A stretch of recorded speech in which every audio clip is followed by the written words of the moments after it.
Talía Ross. Objetivo gremio.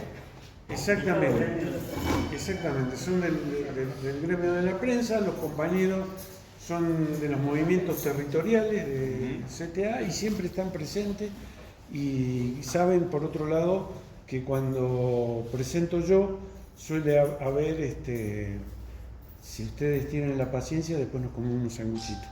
¿Sí? ¿Sanguchito de qué? Un sanguchito. Está bien. Un sanguchito de miga, unos Muy ricos bien. sanguchitos. No, está bien. Que la compañera Juli Giuliani, ella es la referente del área de cultura y del área de prensa, y ella se ha encargado de que hoy estén presentes. Así que, agradecerles, darles la bienvenida, compañeras, compañeros, agradecerle a Lale, que siempre está presente, y bueno, vamos a presentar un libro que tiene un lindo nombre. ¿Alguien sabe el nombre del libro? Sí. ¿Quién se anima a decirlo? ¿Quién se anima? Che, No, qué boquita. Por favor. Por favor. Ese dicho es del Fede. Es del Fede. Porque es uno. Los anduvo persiguiendo. Y entonces, En el sentido, ¿qué? Perseguir. digamos que anduvo persiguiendo con su olfato periodístico, buscando las noticias y demás, y entonces dice, lo que queda claro es que tanto Milei, esto dice acá en la contratapa del libro, como quienes, dice, los que favorecen a Milei, el poder de Milei, y Milei mismo, no son ni buenos ni malos, sino que son todos una manga de culiadazos. Bueno, el joven hace una década que viene protagonizando su labor periodística en distintos medios. Allí nos hemos conocido. Actualmente está en un medio que se llama Striptease del Poder. En distintos portales. En portales, son portales web. Entonces ustedes entran a la web y buscan Striptease del Poder y él es uno de los colaboradores. También está en otro portal que nació de un programa de radio que tuvo unos años acá cerca en Heterogénea, que se llama La Luna con Gatillo. La Luna con Gatillo, que es un poema, el nombre de un poema de un poeta argentino que se los recomiendo, si alguna vez lo pueden ver, se llama Raúl González Tuñón. Está. Y además en otro portal web de Buenos Aires, Zoom. Bueno, es especialista en periodismo ambiental, tiene mucha experiencia en eso, hizo crítica cultural y ahora está haciendo periodismo de investigación, político y demás. Y es una voz necesaria, como la de Alexis, para poder decir algunas cosas que nadie las dice. Así que bienvenido y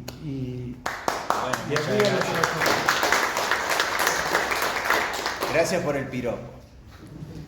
Creo que el título creo que fue en este lugar que me inspiró el título, de hecho, porque estaba esta pancarta, esta bandera en una actividad que hizo ATE, porque bueno, la frase Milei culiadazo creo que estaba muy presente en las calles y todo eso. Y creo que estaba Federico Giuliani cuando vio esta pancarta y dijo,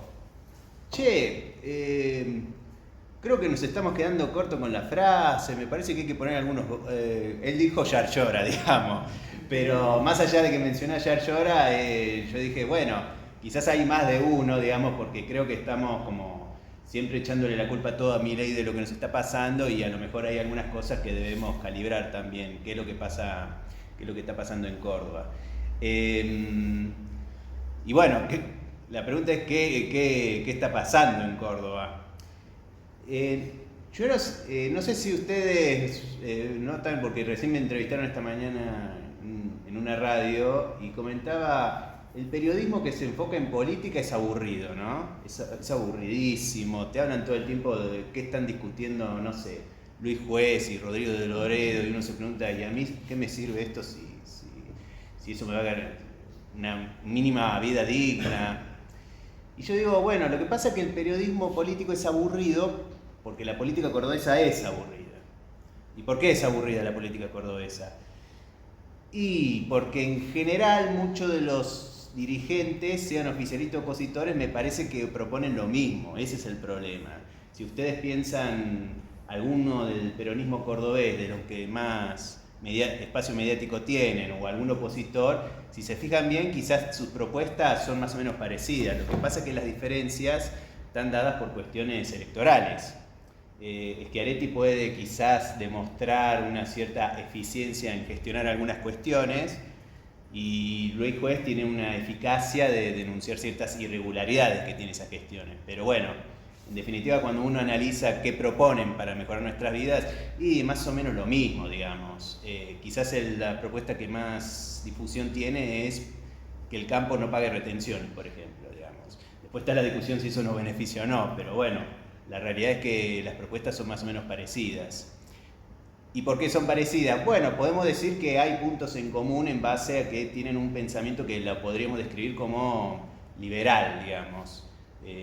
Estamos, no sé, en un sindicato de empleados públicos, donde se trata de valorar el trabajo de los espacios públicos, y si uno presta atención, muchos de los funcionarios y opositores de Córdoba tienen como un discurso que en realidad ve con malos ojos el empleo público, digamos. De hecho, bueno, estábamos hablando de estas fotografías, ¿no? En uno de estos juicios, no sé si ustedes saben o si se acuerdan, Juan Schiaretti se largó a llorar en una de las condenas. Porque, bueno, le rememoró tiempos pasados, en los años 70. Pero en ese mismo fue, ¿no? Claro. No se ve la foto de Schiaretti llorando, pero bueno, pero fue una imagen impactante. Pero curiosamente, Schiaretti al mismo tiempo es la misma persona que cuando él terminó su último mandato como gobernador, hizo un discurso final en un establecimiento muy particular y polémico que es la Bolsa de Comercio. La Bolsa de Comercio es como una entidad gremial, no como esta quizá, o más o menos sí, pero de los empresarios más importantes de Córdoba.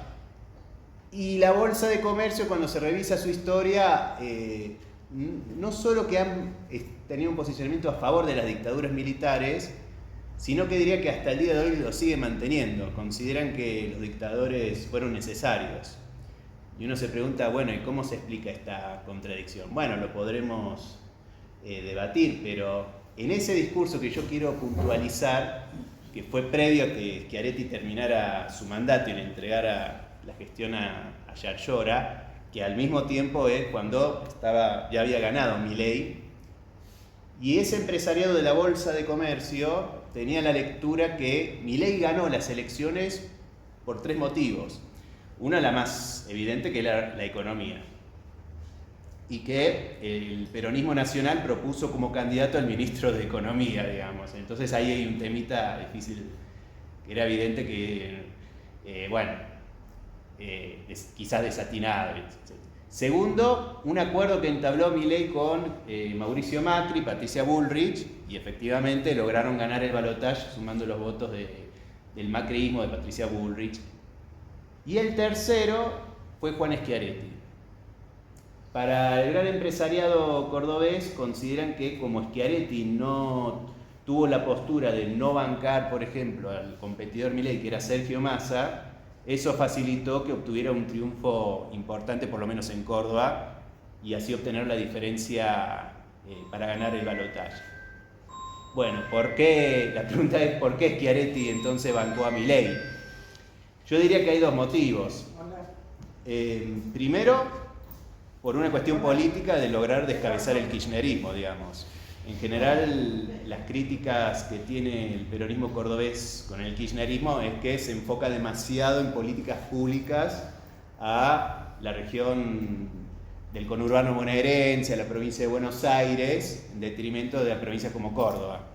Entonces calculaban que si descabezaban al kirchnerismo habría posibilidad de que haya un nuevo peronismo nacional donde participe, por ejemplo, el propio Schiaretti. Y después hay una razón económica. Considera que lo que llamamos ajuste, es decir, que nosotros paguemos la crisis, considera que era necesario. Así lo ve Schiaretti, digamos, dentro de este pensamiento liberal, si se quiere.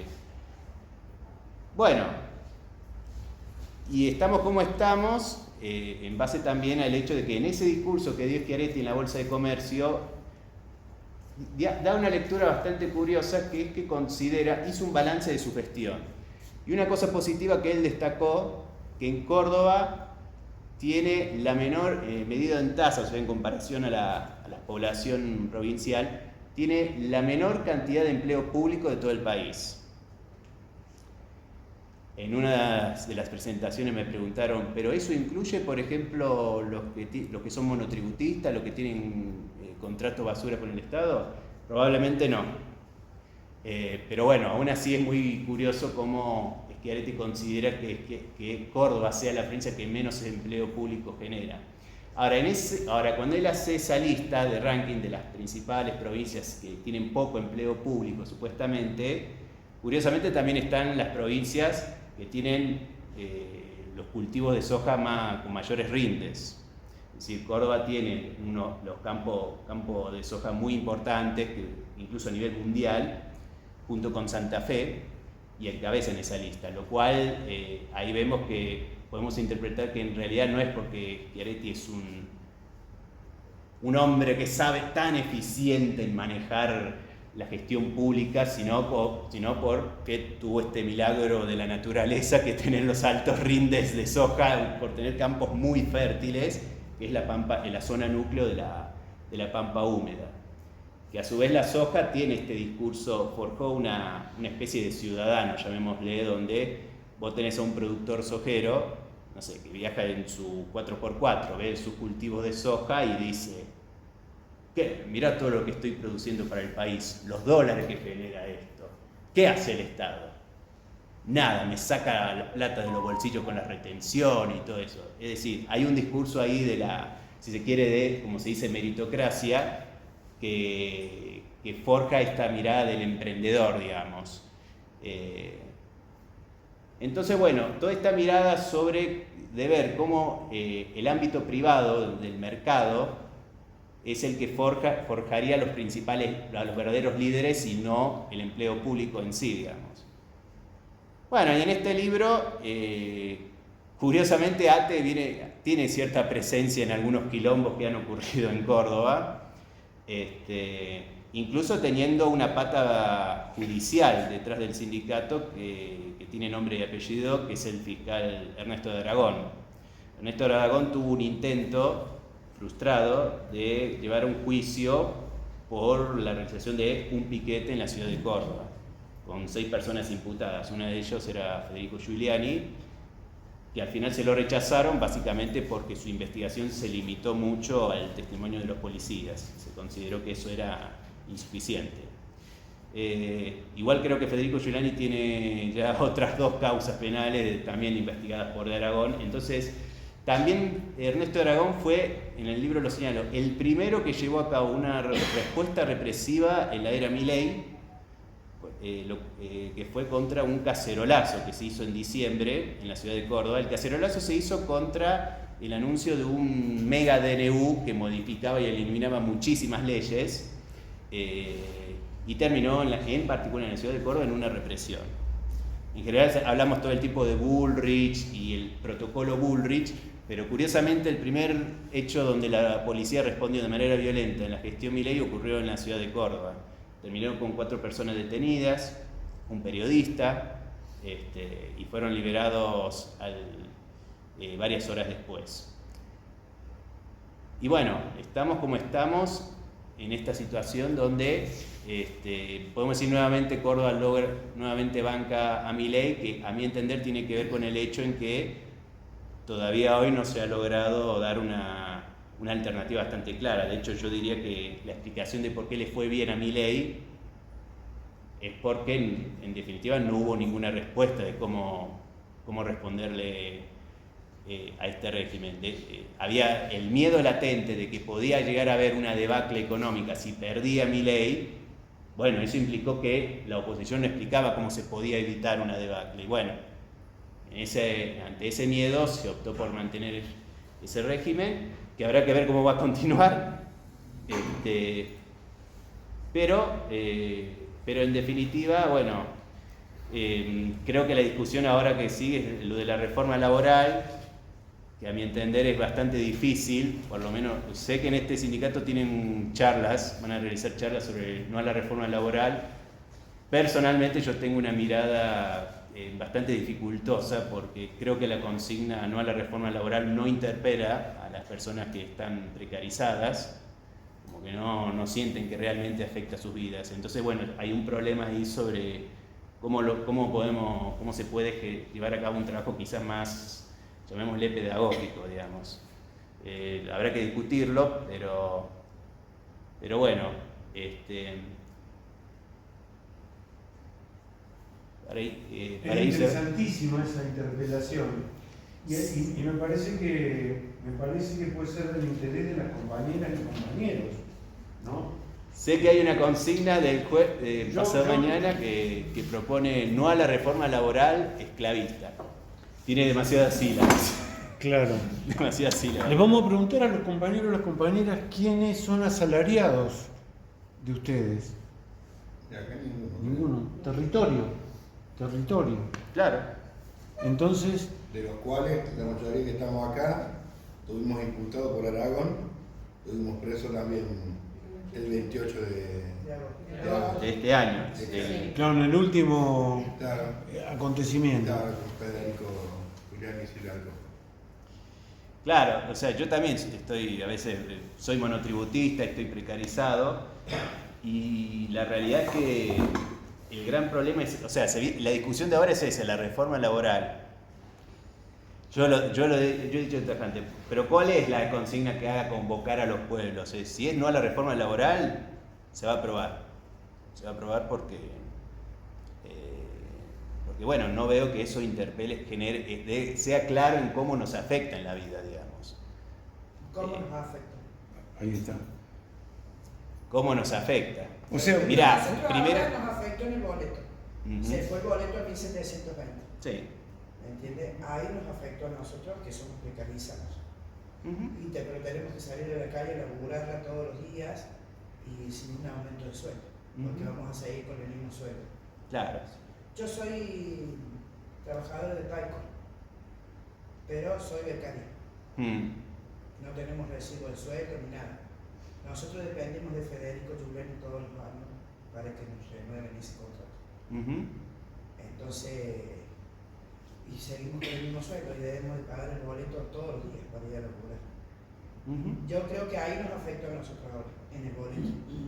Claro, el aumento de los servicios. Hoy en día la inflación mileísta busca la vuelta de que los aumentos de precios apunte al agua, a la electricidad, porque está la lectura de que lo que se demanda es que tienen que aumentar el agua, la luz, el transporte, el alquiler, porque se dice que el Estado gasta mucha plata en subsidios en esos servicios para tratar de que no sean precios tan altos.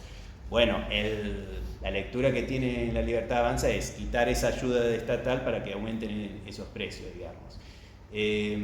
Aunque bueno, en la actualidad la inflación está teniendo un problema que ahora se traslada a los bienes, es decir, a la comida. Últimamente se viene notando que algunos alimentos están creciendo, pero en general el afán del gobierno ha tratado de que se note más. Bueno, cada mes se nota, todo el tiempo se nota bastante, o incluso cuando se carga combustible en un auto. Mira, una cosa es sentir inflación o que la economía está estancada cuando tenés un empleo, y otra cosa cuando tenés muchos empleos, como nos pasa a los periodistas. Cuando vos tenés un empleo, como uno podría pensar que ocurrió en el kirchnerismo, diría, bueno, es culpa del gobierno, digamos, me están aumentando la comida, los huevos, esto es culpa del gobierno. Ahora, cuando tenés muchos empleos, uno siente que el culpable es uno mismo. ¿Por qué? Porque siente que no estás laburando lo suficiente para llegar a fin de mes. Y eso es una sensación que lo tiene no necesariamente el que vota Milei. Yo tengo amistades que sienten eso. Me dicen, me siento culpable, no logro llegar a fin de mes. Pero porque la demanda de tener distintos trabajos, es lo que vengo notando, te lleva a pensar que vos sos el culpable. O sea, se supone que nuestras vidas están divididas en trabajo-ocio, ¿no? Trabajo-ocio. Y bueno, lo que vemos es que el trabajo parecería ser que nos está ocupando todos los horarios. Y entonces esa es la discusión, digamos. Por eso digo, no a la reforma laboral. El tema es que si se para la reforma laboral vamos a seguir en la misma situación que estamos, digamos. Ese es el tema. Hoy es noticia porque aparentemente habría una propuesta del kirchnerismo de crear una alternativa de reforma laboral que incluiría bajar la jornada laboral, darle protección a los que laburan en las aplicaciones tipo Rappi, Uber, etc. Bueno, habrá que ver, como sí también hay que ver qué dice la reforma laboral de Milei, que todavía no está en los detalles, pero uno ya sabe más o menos hacia dónde apunta. Pero bueno, cuando lo presenté a Río Cuarto estaba esa discusión, digamos, si realmente hay capacidad. Bueno, el sindicalismo en sí está como en una situación en donde no genera todo el espectro, tipo CGT y todo eso, si realmente está teniendo capacidad para movilizar. CGT todavía es triunvirato, o sea que tienen discusiones internas que no lo logran resolver. O sea, uno diría, bueno, pero el principal problema es que no están representando a la mitad de la población trabajadora que está precarizada, y sin embargo están teniendo otra clase de internas, digamos. Bueno, sumado a esto que las juventudes, parecería ser que todavía hoy el núcleo duro de los adherentes de Milei son la gente joven, por referentes que tienen estas ideas de pensamiento, llamémosle liberal, que antes estaban más en las universidades, en gente con quizás en edad más avanzada, llamémosle, y ahora han generado una influencia encabezada por Agustín Laje. No sé si ustedes escucharon hablar de Agustín Laje. ¿Escucharon hablar? Bueno. Es nuestro, ¿no es cierto? Es cordobés. Yo tengo el pronóstico, anótenlo el nombre, porque es posible que yo calculo que para el año 2031 pueda ser candidato a presidente. ¿A presidente? A presidente. Yo creí que iba a decir gobernador y ya estaba sufriendo. A ver, ¿Quién es él? Agustín Laje tiene más o menos mi edad, nació en 1989. Es alguien que ha estudiado mucho sobre política, sobre filosofía. Cuando éramos veinteañeros me acuerdo que discutíamos en Twitter sobre nada, él tenía una defensa a ultranza del capitalismo y esas cosas. Pero a nivel mediático, los medios de comunicación la pegó cuando polemizó con los feminismos, y principalmente los feminismos. Eso llamó la atención a muchos canales de televisión y empezaron a armar debates con él, digamos. Y hoy en día ha estado escribiendo varios libros que se venden muchísimo. Él está estudiando ahora en España, no está en Argentina, aunque este año se amagaba con que él pudiera ser candidato en Córdoba. Al final no, porque prefirió seguir estudiando en España. Es una persona muy académica, que estudia muchísimo, pero aparentemente el próximo año se va a volver a Córdoba a discutir cuál va a ser su rol en este país. Tengo entendido, o sea, él se crió en Barrio Argüello. Tengo entendido que logró conseguirse un departamento de $150.000 de un edificio que construyó Gama, y ahí va a ver qué rol tendrá en la política. Él todavía, creo que él sabe que es demasiado joven todavía como para ser candidato a 2027, y además porque quizás Javier Milei prefiera ser reelecto. Pero ya para el 2031 calculemos que las personas más jóvenes que van a votar para el 2031 literalmente son todos que desde que fueron bebés se criaron con el TikTok. Y eso implica, bueno, siendo una figura que tiene mucha llegada en el TikTok, en el Instagram y las redes sociales, es posible que tenga mucha llegada en esas juventudes. Y es alguien que te diría que es pragmático, es decir, el problema que tiene este gobierno es que está muy centralizado en Javier Milei, y Javier Milei tiene un perfil psicológico complejo. No sé si ustedes saben que tiene este tema que ve perros donde no hay, ve fantasma por doquier. Bueno, el prólogo menciona que Javier Milei, cuando tenía 34 años de edad, vino a Córdoba a publicar un texto académico de economía en la Universidad Nacional de Córdoba. De hecho, hay textos que publicó Javier Milei en la Universidad de Córdoba. Y bueno, cuando se alojó en un hotel, por algún motivo que no se entiende bien, se encontró con una persona almorzando en el hotel que dice que era dueño de perros, ¿no? Y le propuso ir a verlo. Digo, sí. Bueno, fue y le mostró que tenía una perra mamá con varios cachorros. Y uno de esos cachorros se le tiraba encima y bueno, decidió adoptarlo. Le puso de nombre Conan, por Conan el Bárbaro.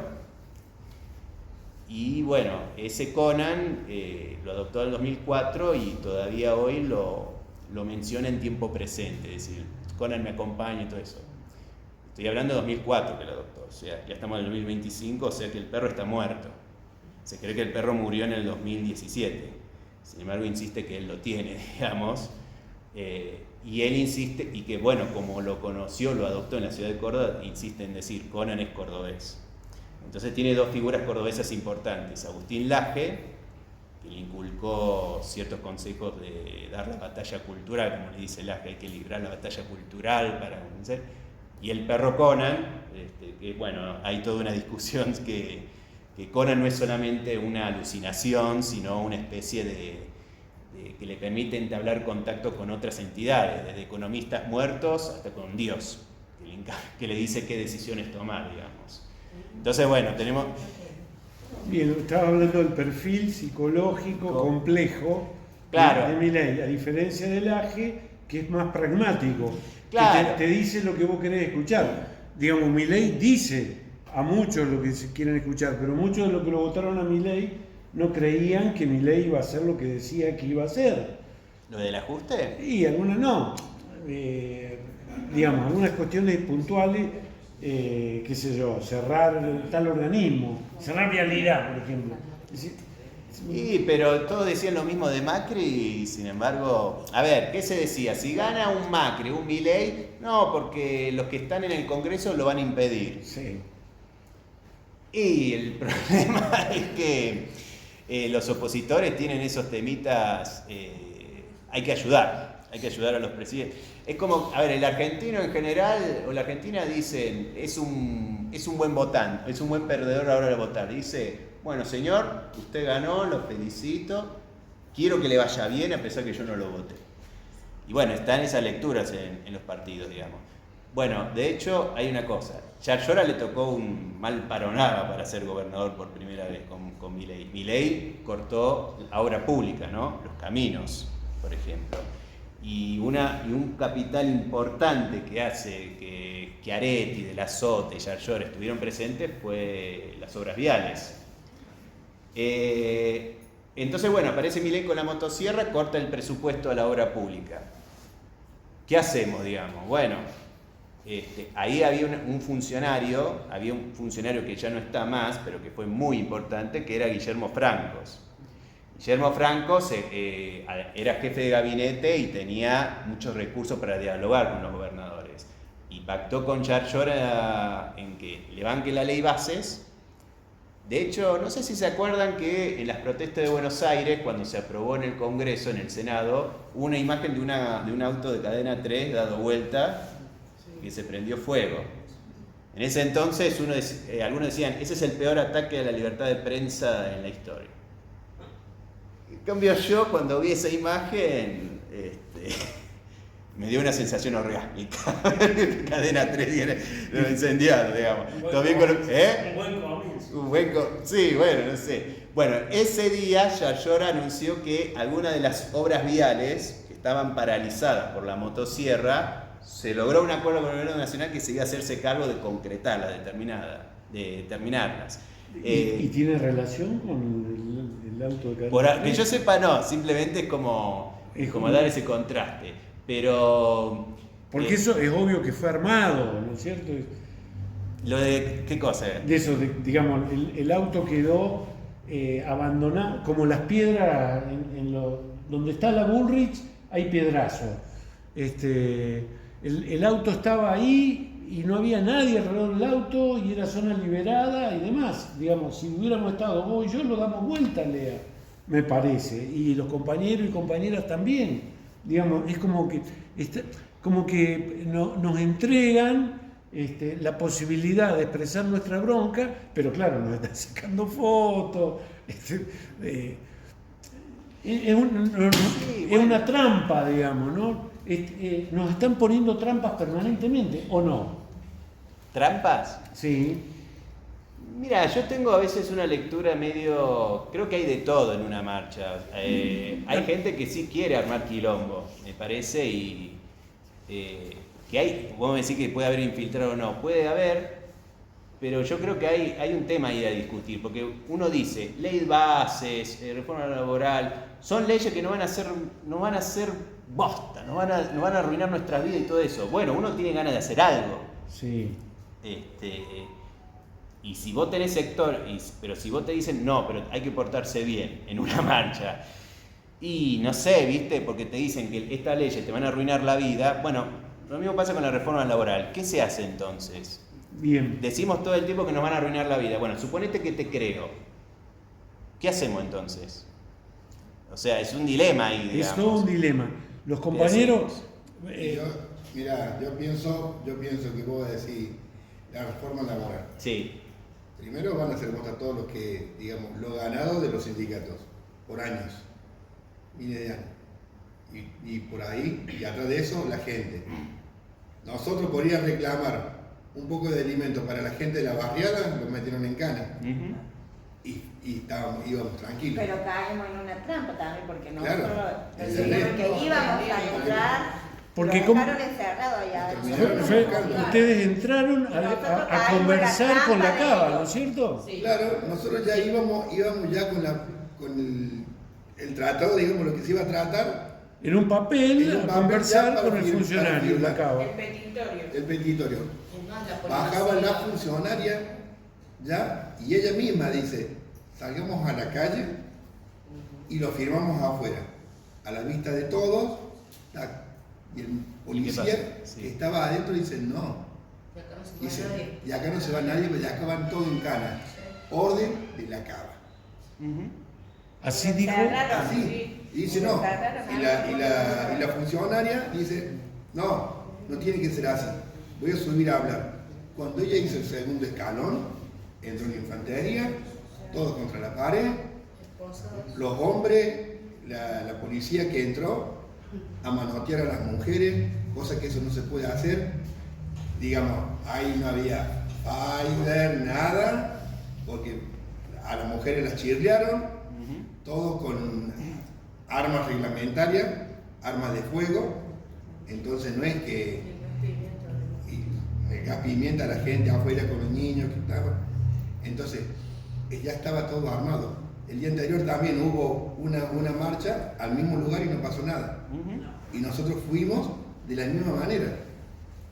No, está claro que, y después estaba el trabajo de Aragón como fiscal. No, nosotros para- decimos que el tema acá es, nosotros teníamos la entrada de 30 personas adentro y después decidimos 15. Así que en ese momento se entraba y salía gente nuestra. Nosotros nos quedamos, vos te quedás, decidimos quiénes iban a quedar. El tema acá es que en ese momento, de esos minutos, Federico no entraba.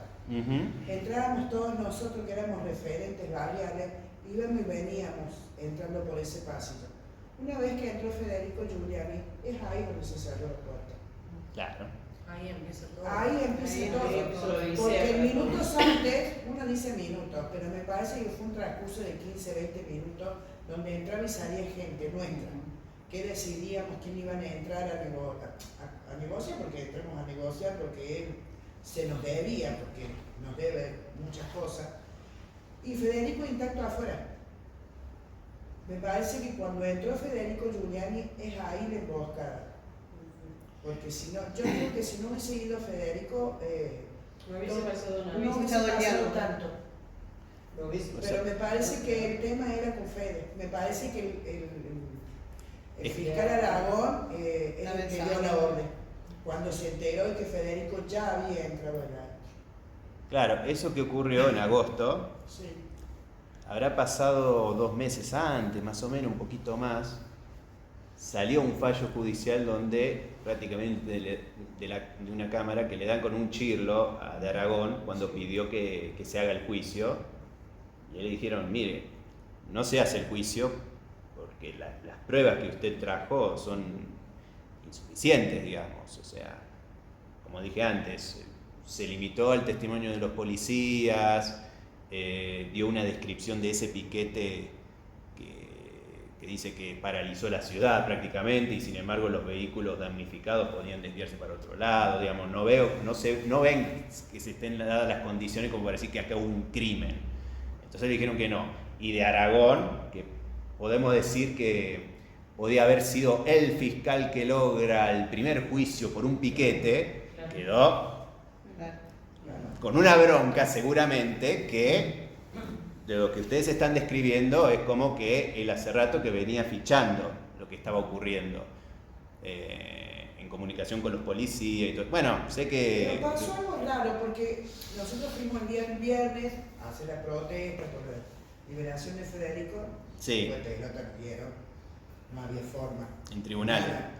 Decían que el otro jueves recién iba a venir indagatoria. Porque a ustedes lo llevan, a Federico y a ustedes lo llevan el jueves. Nosotros nos llevan a libertad las mujeres a las 3 de la mañana. A las 3 de la mañana del viernes, digamos, El ¿no? viernes y a los varones un ratito antes, tampoco no había mucha diferencia. Federico seguía internado ese día. Entonces, eso, ustedes entran Nosotros hemos traído detenidos como a las 11 de la mañana. del día jueves. El día jueves 28 y salimos 29, 3 de la mañana. Ahí está. Federico queda detenido, internado. Nosotros el día viernes vamos a tribunales a hacer una protesta por la liberación de Federico y la hostigación que nos había dado la policía el día anterior. No nos dieron ni 5 pesos. El día lunes volvemos ya armando un acampe para recuperar la libertad de Federico. El acampe no se puede lograr porque la policía como que arregla que nos quedemos hasta un cierto horario, pero acampe no.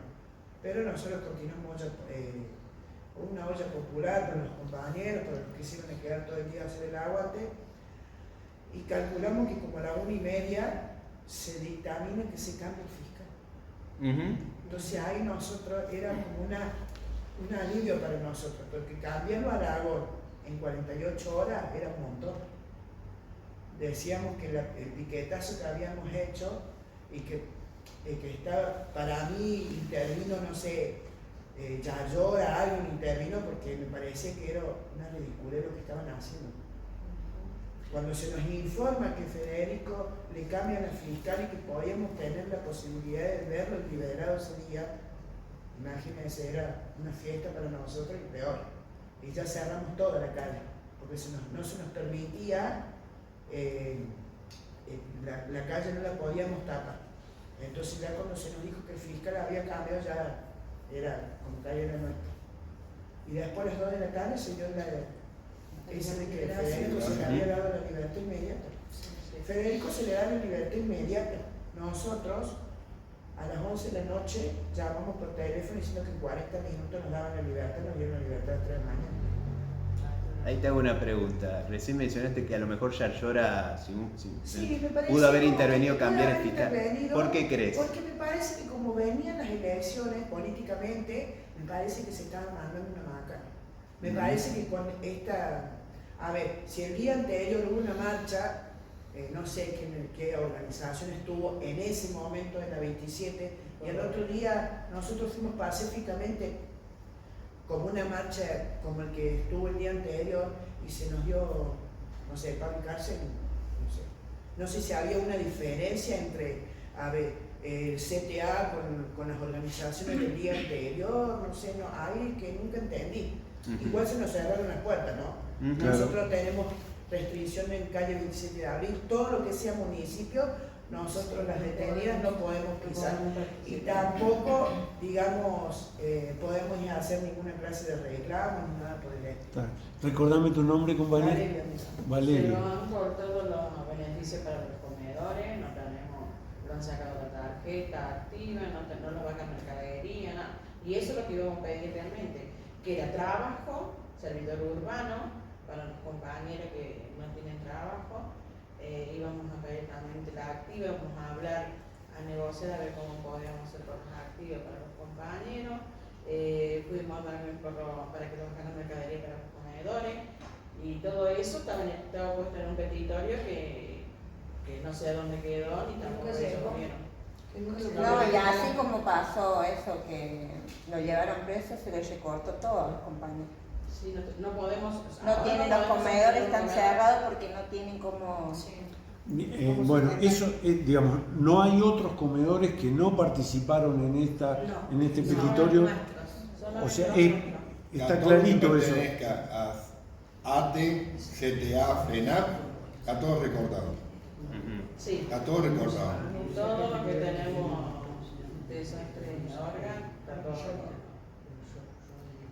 Todo lo que pertenezca, digamos, con el nombre Federico Julián en la cabeza, está correcto. Ahora, los recortes vienen de parte de quién, de la provincia, del municipio. Y aparentemente de la provincia. De la provincia. De la provincia. Somos municipio ahí. No, municipios somos. Ahí es municipio. Todo lo que sea provincia está intacto. Ajá. Y lo que es municipio no. Municipio. Ahí se nos recorta un montón de cosas. ¿Y por qué creen que pasó eso? Se cortó. Lo que pasa es que teníamos tarjetas activas de comedores y se los llamó a los referentes titulares de comedores de activas diciendo que hubo una activación de activas el mes de hoy, que estamos, octubre, se activó la activa y bueno, hubo comedores de CTA que no se activaron esas activas. Empezamos César, nuestro abogado, empezó toda una tropa, entonces desde el 27 de abril se llamó a los referentes titulares de activas diciendo que por el momento se recortaba ese beneficio porque había una denuncia judicial en contra de Raúl de la Cámara. Entonces que por el momento se recortaba. ¿Contra el funcionario? Sí, en contra del funcionario. Y por eso tuvieron que cortar. Entonces se había dictaminado en la 27 que por el momento se recortaban esos comedores de activa hasta que se resolviera el problema judicial que había de CTA con Raúl de la Cámara. ¿En qué barrios son los comedores? Y hay muchos De Barrio de los Granados. ¿Dónde? Barrio de los Granados. Los Granados, Fundación Ferreira, Altamira, Maldonado, Campo La Ribera, Parque República. Y faltan otros más, pero. Beatriz Camino. ¿Qué onda la comida, digamos? Porque a veces los testimonios que yo escucho es como que falta tan poca comida que a veces a varios lo pagan de su propio bolsillo. Sí, O a ustedes les pasa. Pasa. Que a veces el comedor termina siendo más un merendero, es decir, terminan ofreciendo más que nada pan. También me dijeron que hay mucha más presencia de personas de tercera edad, ¿no? ¿Puede ser? Sí, yo tengo de todo. Todo. Yo tengo de todo. Ahora todo. se han sumado los abuelos, ¿sí? Antes estaba más presente los niños, pero ahora también los abuelos se suman al merendero o al comedor. Si pueden, en ambas, porque en mi barrio, por ejemplo, van al merendero y después buscan un comedor para comer a la noche. Claro, ¿en qué barrio estás vos? Altamira. ¿Y en Altamira, Altamira? Abarca Maldonado. ¿Vos tenés un merendero? Un merendero, sí. ¿Y a dónde van a comer? Y bueno, yo estoy en Altamira, a 3 cuadras hay merenderos en Maldonado, después tienen a otras 2 cuadras, ¿cómo es? El Tinglado, Müller, y se la van rebuscando los abuelos y las mamás con los niños, porque con la merienda a veces no alcanza. Claro, tienen que hacer un tour para sobrevivir. Sí, eso es importante. Porque Acá, me parece que la realidad acá, yo la veo en los colegios los días lunes, Sí. es que yo sinceramente he visto hasta niños desmayarse los días lunes, porque ellos quedan con la comida el día viernes. Y lo he visto en serio. Fue noticia, bueno, incluso fue noticia en no sé si el colegio ¿Sabe Carbó, hasta encontraron un pibe que se desmayaron en el colegio Carbó. Sí. Por el tema de la alimentación, de que hay niños que comen los viernes. Y nosotros, PAICOR, nosotros sabemos tener actividades con PAICOR, pero bueno, uno respeta porque es laburo. Sí. A veces PAICOR dice, Hay que ver el tema para reducir la comida, porque el gasto lo hace la provincia. Yo por ahí las miro porque digo, a ver, no le cuidemos el bolsillo al gobernador. Sí. Nosotros tenemos que hacer un montón de reducción de porciones, porque en realidad hay veces o no van al colegio los niños, yo no sé si es porque pasan tanta hambre que se la pasan durmiendo y se levantan tarde, o el tema es de que a veces no les gusta la comida. La comida del Paicor es mucha la zanahoria y mucha la arveja. La arveja y zanahoria. Claro, que a veces los niños en casa no la comen, digamos, porque a veces, yo siempre por ahí digo, yo no sé si soy yo de otro planeta o qué, pero a veces digo que la situación a ver, yo tengo 45, 40 años atrás, si mi mamá me daba una polenta con arveja la tenía que comer, no había otra cosa. Pero yo digo que ahora la educación de los niños es que la mamá es más fácil hacer una milanesa que hacerle una lenteja. Es que los niños no saben comer esa comida, no. Porque por ahí las maestras dicen, Valeria vino a supervisarlas a las camareras, si ustedes no comen, las chicas se van despedidas. No, las chicas no comen, no les gusta. No saben lo que es una arveja, no saben lo que es un pedazo de zanahoria en una salsa. No lo comen. No lo comen, digo, la señora, no es culpa de las camareras ni de la comida de Paicor. Es que a veces no es más fácil hacer una milanesa rápida que nos sentarnos a hacernos una salsa con una polenta. Porque la polenta de Paicor viene a incorporar en la salsa, viene la zanahoria y la arveja. Y es una verdura, una legumbre que al niño le hace falta. Sí, quizás lo que yo cuando apuntaba a lo de la comida es en base al valor nutricional, digamos. Es como que, por lo menos es lo que me inquieta sobre qué es lo que estamos comiendo, si hay suficientes nutrientes, o sea, porque bueno, comer pan tampoco es muy saludable, digamos. Es muy curioso, o sea, ustedes vienen de barrio Müller, si no me equivoco, Maldonado, Villa La Tela, San Vicente, Revolución Ferreira. ¿Y qué onda estos barrios en base a los lazos que se entablan ahí en los barrios, digamos, pensando un poco sobre... ¿Hay voluntad del vecino de buscar la vuelta, a ver cómo se puede sostenerse en esta economía tan dificultosa, digamos? Y la gente en realidad se la va rebuscando, los comedores se la van rebuscando, porque son barrios muy vulnerables, con mucha necesidad. Y viste que la mayoría ahora vende droga. Y eso también... No quería hacer esa pregunta por ser sensible, y no sé cuánto se puede hablar de eso, pero también está ese tema. Nosotros acá lo hablamos constantemente. La mayoría de los barrios son fuertes en eso, en la droga. En la droga, y vos tenés un pibe que a lo mejor no te sabe leer porque no va al colegio por el tema de la comida, pero sí capaz que un amiguito le dio un porro porque esté fumando. ¿Entendés? Te gana más la droga que lo que vos podés hacer por las personas. Y hay madres inclusive que lo hacen, ¿sabes? Sí, lo hacen. Pero tienen el soporte. No es necesario que un amiguito venga y le dé un porro a otro niño, sino que ese niño vaya a comprarlo. También no. Sí, porque hay muchos casos. Sí, lo que pasa, bueno, vieron que a nivel a veces mediático en Buenos Aires se habla de el caso Esper, narcotráfico, qué sé yo, pero es como decir, bueno, pero el narcotráfico es un tema que está presente por años, y es como que queda la duda sobre qué se estuvo haciendo para evitar la expansión de las drogas, digamos. Yo supongo que también, además del problema del consumo, daría la impresión que también forja relaciones humanas un poco más violentas incluso, me parece a mí, ¿no? Es como que también es un escape, lamentablemente, el consumo de droga ante una crisis como la que estamos viviendo. Y como que también genera la duda sobre qué respuesta puede dar el Estado, digamos. Porque si los comedores tienen dificultades y los laburos no se generan por parte de, no sé, algún empresario que quiere invertir en algo en un barrio que genere puestos de trabajo, ¿quién lo va a generar entonces? Me parece que el puesto de trabajo no va por barrio. Nosotros que somos barriales podemos contarte muchas historias. ¿Entendés? Pero si vos venís y me decís, che, vamos a hacer una fábrica en barrio Altamira. No, porque la gente no va a ir a trabajar. Porque la gente ahora es más cómoda que otra cosa. Ese es el tema. Por eso mi pregunta es esta políticamente. Sí. ¿Él ganó realmente las elecciones de ahora? ¿Que sí ganó? Sí. Yo te diría que sí. Te diría que no hay ningún opositor que piense que hubo fraude, por ejemplo. Totalmente. Yo no voto. Si es cierto. Yo tengo 45 años, nunca en mi vida voté.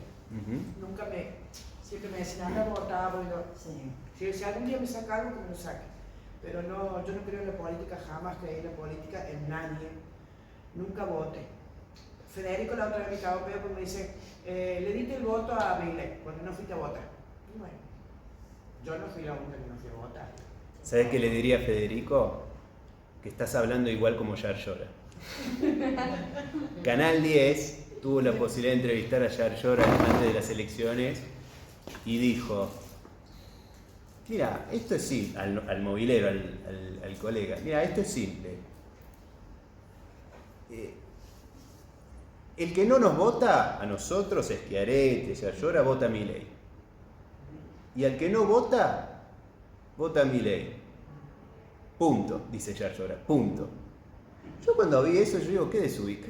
El gobernador denigrando la decisión individual, o sea, ¿quién se cree que es? O sea, por ser gobernador no creo que tenés que faltarnos el respeto así, digamos, al que cada uno vote como lo que siente, y si no quiere ir a votar, bueno, está bien, la ley dice que es obligatorio, qué sé yo. Yo nunca me apegué a esto de que, sé que varios se enojan también, pero hay que ir a votar por una cuestión cívica, qué sé yo. Y mirá, qué sé yo, es complejo, porque si vos ves que todas las alternativas te decepcionan, hay que ver qué está pasando en la política. Porque yo he escuchado testimonios de periodistas de Buenos Aires que dicen, no, lo que pasa es que el cordobés vota así porque es liberal, ¿no? Es liberal en el sentido que nada, está a favor, no sé, de los empresarios o de gente que gana, no sé. Yo digo, mirá, en realidad yo creo que el cordobés vota así porque son muy parecidas las alternativas, digamos. Y si no vota es porque no le gusta, no se siente conforme, digamos. Un tercio no vota, digamos. Porque vos me decís, ¿ganó realmente? Bueno, está la discusión que un tercio no vota, que prácticamente es casi la mayoría, digamos. Pero una vez me preguntaron, ¿qué opinas del no votante en sí? ¿Cómo caracterizarlo? Y no sé. O sea, estás vos, por ejemplo, pero yo creo que dentro de los no votantes también puede haber gente que tiene simpatía por Milei. Lo que pasa es que no siente que la política sea algo importante en su vida. Entonces hay de todo también en ese tercio que no se sabe cómo describirlo. A lo sumo lo que tienen en común es que están muy cansados del laburo, muy agotados, no tienen ni tiempo de ver a quién se puede votar y prefiere quedarse un domingo, estar sentado en la vereda a tomar mate, o pasar un tiempo con su familia, o estar con su novia, pero gastarse un domingo a votar le resulta frustrante. Yo veo que el único que estoy viendo que genera una cosa de envalentonamiento para ir a votar es Milei. Es posible que la compañera y muchos, miles como ella, no vayan a votar porque no han encontrado desde hace mucho tiempo a alguien que realmente lo que pasa es que también te da lo mismo, porque la circunstancia que vivimos siempre va a ser la misma, porque van a pasar creo que muchísimos años a ver si llega a haber un pequeño cambio de algo. Pero mientras tanto, digamos, tenés que seguir poniendo el hombro, seguir cagándote de hambre, igual, porque no hay cambios, digamos. Los cambios que hay es para vamos a decir, los de arriba. El pueblo no. El pueblo tiene que seguir luchando todos los días, con el colectivo se va a pata, agarra una bici, se le pincha, va y viene a pata. Igual. Mientras tanto, el de arriba se mueve en aviones, viaje a Estados Unidos, vuelve, y es todo lo mismo. Yo creo que van a pasar muchísimos años para que haya un cambio para la gente. Ahora, Müller, Maldonado, estaba viendo un mapeo de la ciudad de Córdoba sobre cómo votaron los vecinos. Schiaretti, que bueno, vive en un country, no lo votaron ni sus vecinos. O sea, así no claro. Bueno, el problema que tiene el peronismo cordobés es que no solo, un colega dijo, es un peronismo country, no solo porque los dirigentes viven en barrios privados, sino porque están viendo que, durante años habilitaron tantos barrios privados que toda esa gente después quiere votar a alguien mucho más liberal, como puede ser un Milei, un juez. Pero mira, yo así, es que todo eso que yo te digo es que Arete, en esa zona de San Vicente la ganó. A eso apuntaba en el mapa, la seccional quinta. La ganó, porque están muy metidos en los centros vecinales con eso. Ahora, y todo... Pero, ¿por qué? Muchos punteros. Muchos punteros. Hoy en día yo lo tengo enfrente de mi casa, hago mucho. Y yo te digo, la droga. Sí. Y la droga.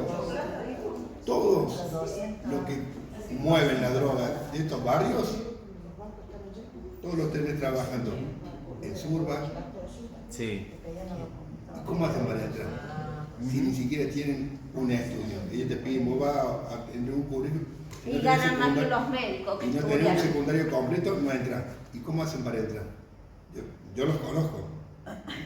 Y voy a decir, pero andaba chorreando moco y ahora andar en una camioneta con vidrios negros. ¿Y cómo hace? Y mi tía vende.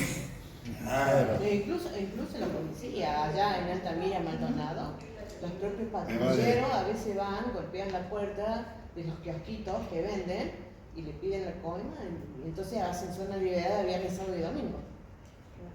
Pero en todos lados eso. Sí, entonces, ¿cómo podemos combatir eso si el gobierno no está avalando?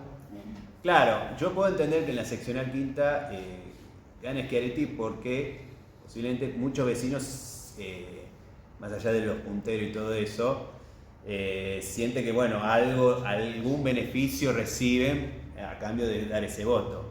El problema es que cuando uno lo ve a nivel provincial, vieron que Milei habla todo el tiempo de la casta y todo eso, que yo creo que ha sido, ahí tuvo Milei un tacto, entendió una sensibilidad en la sociedad que estaba harta de los privilegios que otorga la dirigencia política, de ganar plata, mucha plata con la política y todo eso.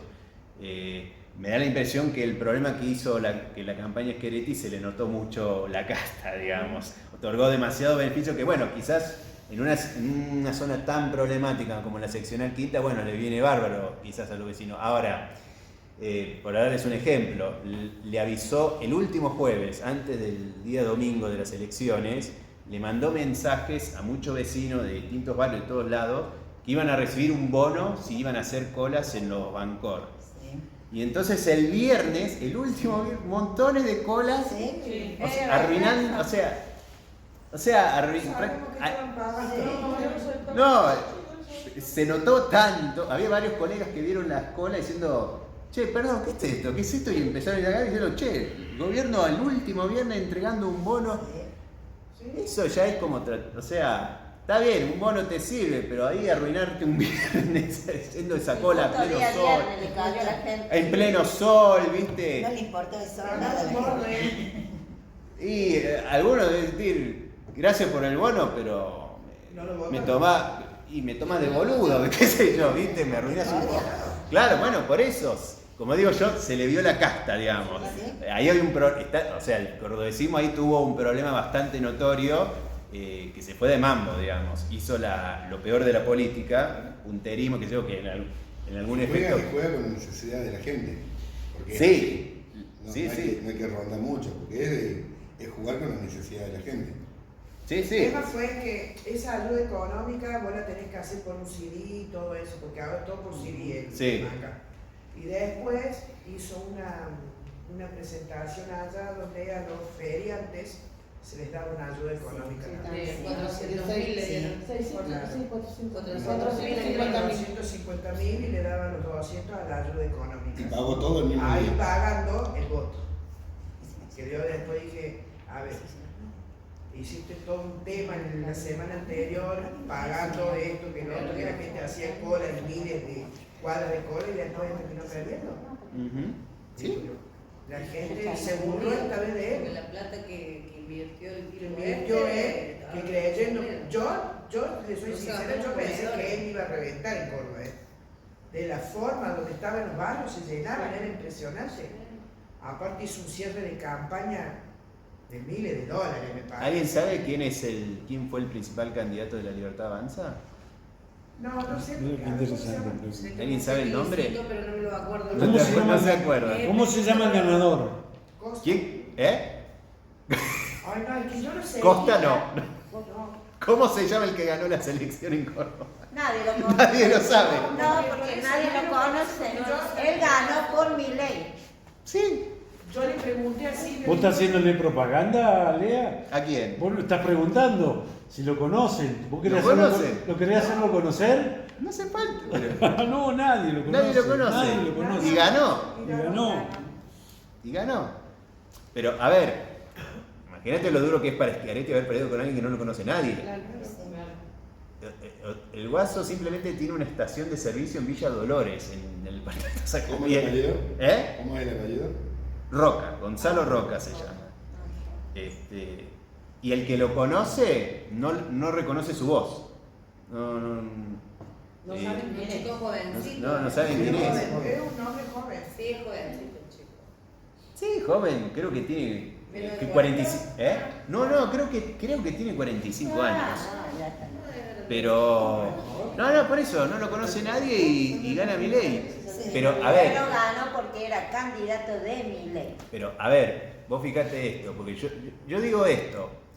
El que vota, el cordobés, la cordobesa, y te diría que cualquier ser humano, si vota es por dos razones, una porque quiere que alguien haga bien las cosas, que pueda vivir bien, tranquilo, pero hay otra razón que es, sí, que yo viva bien, pero que haga algo más allá de eso, algo que valga la pena, algo que me genere. Por eso, en la selección a gobernador en general gana el peronismo, porque se considera que gestiona bien, pero pierde cuando hay elecciones para el Congreso de la Nación, que gana, por ejemplo, Luis Juez, porque creo que porque Juez siente hay algo que va por fuera de la cuestión de la gestión. Juez ganó, por ejemplo, con la consigna un juez para Cristina. Porque bueno, Luis Juez daba a entender que si él pudiera crecer en el ámbito de la política, podía generar alguna expectativa de que, no sé, que la corrupción termine preso, en particular Cristina y qué sé yo. Pero en general uno tiene ganas de votar, que gestione bien, pero que haya algo que valga la pena votar, porque si vivo bien y qué sé yo, bueno, no sé si voy a seguir votando, qué sé yo, no sé, quizás prefiera estar cenando con mi familia, una cosa así, digamos. Pero en general es eso, o sea, vos tenés a un Schiaretti que pierde con alguien que no lo conoce nadie. La pregunta sería cómo se llegó a eso. Supongo que tiene algo que ver con que hay nuevas figuras, hay una dificultad de esta transición entre Schiaretti y Yarlora. Schiaretti como el más con trayectoria, con capacidad, y Yarlora, bueno, recién empieza y bueno, no sé qué onda, cuánto, pero bueno, recién me dijeron, creo que tuvo mucha presencia, que iba a arrasar Schiaretti, qué sé yo. Pero bueno, evidentemente el cordobesismo o Córdoba será eficiente supuestamente en gestionar la provincia, pero no genera mucha expectativa. Pero el que genera una expectativa más pensando en cambiar, no sé, hasta te diría el mundo, es Milei. Habrá que ver por qué, digamos. No sé si ustedes sienten que... ¿Tu pensamiento es ese? Mira, yo vuelvo a repetir que no hay en el espectro político cordobés, son muy parecidos. O sea, es como que caemos en el conformismo de es lo que hay. En general vos tenés a los oficialistas con capacidad de gestionar y los opositores que denuncian irregularidades. Y a veces uno va al otro, digamos. Yarlora tiene 2 ministros, Juan Pablo Quinteros de Seguridad y Liliana Montero de Desarrollo Social, si no me equivoco, y en realidad ellos venían a ser opositores. Ellos denunciaron penalmente a Schiaretti, por ejemplo, por casos de corrupción. Y bueno, se hartaron de ser opositores porque veían que no generaba nada y pasaron a ser oficialistas. Y hoy en día el que está generando esa expectativa son las expresiones de Milei. Aparentemente en el grupo de las juventudes. Milei para mí, él piensa en, como dijo recién mi compañero, Milei lo que piensa es en dólares, es en todo lo de arriba. Siempre de que tiene empresa, siempre de que tiene fábrica, el que. ¿Y nosotros qué? Sí, está clarísimo. Eso está claro, que el gran poder económico. Pero acá lo que está planteando él y que tiene que ver con la realidad es que quiénes son los votantes de Milei, porque todo muy bien, pero en los barrios de ustedes. Es más, ahora. ¿Quiénes son los votantes? Diciembre, el plan social. Eso sin duda, Que no te alcanza para nada, porque 78.000 pesos no alcanza. Dime, ¿quién vive con 78.000 pesos? Nadie. Ahí está la mayoría cobramos 78.000 pesos que es hasta diciembre. Ahí dijiste una palabrita clave, dólar. Los gobiernos y el Estado no cuidaron el peso argentino. Está desvalorizado. Está desvalorizándose, pierde un valor que es impresionante. Entonces, cualquier argentino o argentina, cuando ve que el peso argentino pierde valor, que se te va por la inflación, porque se te va, recurrís al dólar. Y la realidad es que varios pibes se dan cuenta de eso. Decimos, hay que vivir de dólares. Es lo que te permite. Los jóvenes, los adultos. Yo diría que los adultos, eso también. Lo que pasa es que los jóvenes saben manejar bien las nuevas tecnologías, las redes sociales, y esto les permite, por ejemplo, no sé, apostar o hacer algunas generar contenido donde les permite, con alguien de afuera, que les pagan en dólares, son más pillos ahí. Y bueno, eso les genera una mirada que el dólar es la bocha, por eso los discursos de dolarización, etcétera, que podemos polemizar, pero que hay una explicación tan importante, que es que en todos estos años distintos gobiernos no cuidaron el peso argentino.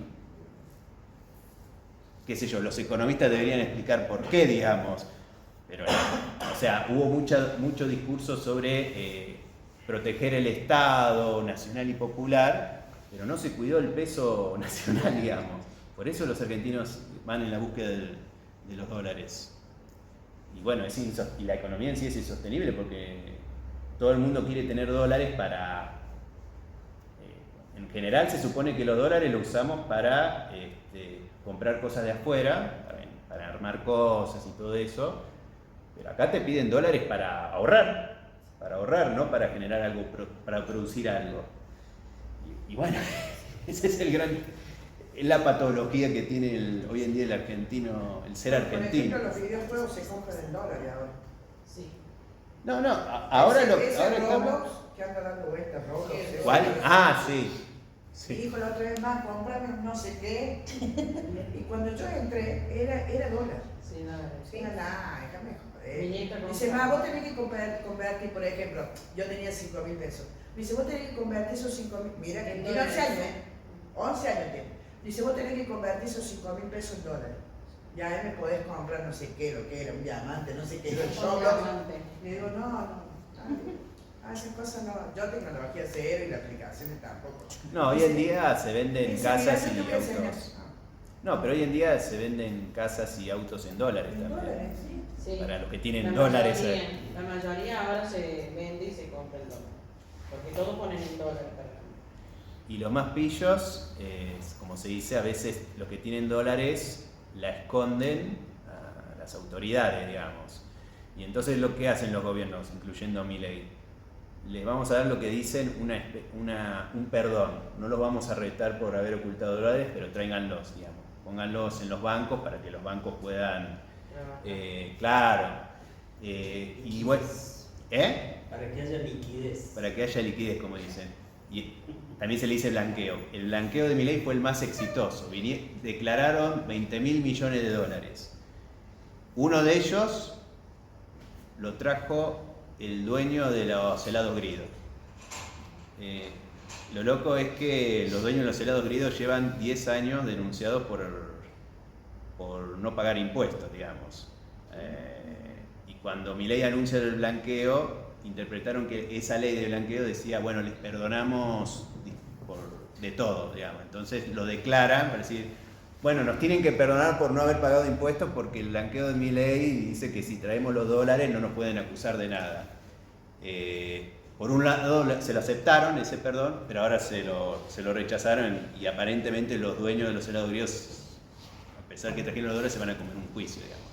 Pero bueno, es también parte de la patología que estamos teniendo, de que se producen dólares, pero están ocultos, se valorizan, digamos. Y tenés una sociedad que, desde el pibe en el barrio, que trata de comprar los jueguitos, apostar, la timba y todo eso, bueno, las apuestas hoy en día, hay toda una polémica de las apuestas, digamos, también.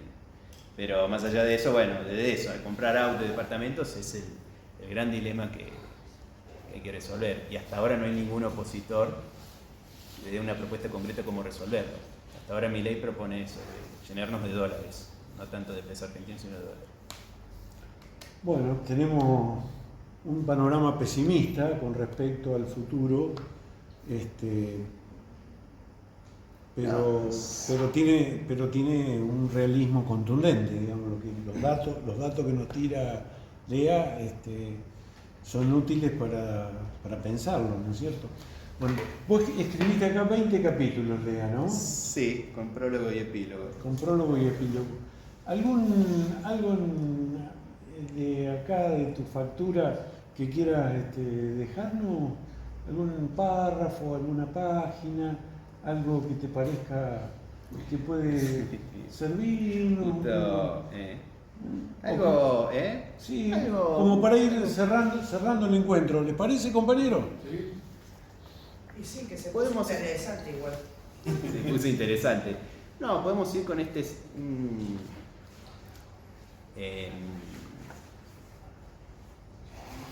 ¿qué hacer, digamos? Esa es la pregunta.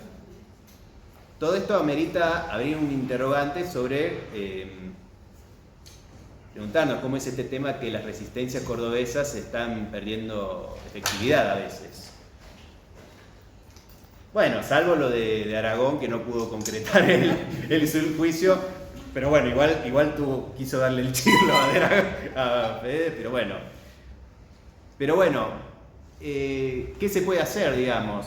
Yo digo que se puede empezar por aplicar, yo lo llamo principios libertarios de base, libertario hoy en día se lo emparenta con las derechas, pero antes de Milei tenía un sentido totalmente distinto, era, bueno, un poco lo que voy a decir, ser escéptico en cuanto a la política tradicional, pero no pensando en ganar dólares, ¿no? Sino pensando algo más territorial, digamos. Yo propongo que, por ejemplo, volver a activar, por ejemplo, las charlas domésticas sin tanta rosca ideológica ni nada, o bajada de línea, o usar un vocabulario muy académico que están presentes, no solo los académicos, sino también los militantes también. Tener la voluntad de crear espacios locales, un centro cultural, puede ser un comedor, algo que le dé valor al territorio. Al mismo tiempo hay que abrir polémicas pero con madurez, digamos, pues siendo respetuoso con el que piensa el otro, digamos. Y hay una síntesis que yo hago, que es que tenemos que ser tierno con el de al lado y duro con el de arriba. Porque creo que el problema es que lo hicimos al revés. Fuimos muy duros con el vecino que votó a Milei o que discutíamos por una gilada o coso, y a veces hemos sido quizás mansitos con alguien que tiene un cargo importante, digamos. Yo creo que la clave está ahí en ser tierno con el de al lado y duro con el de arriba. Si lo hacemos, creo que ahí va, el panorama cambia, desde lo micro a lo macro.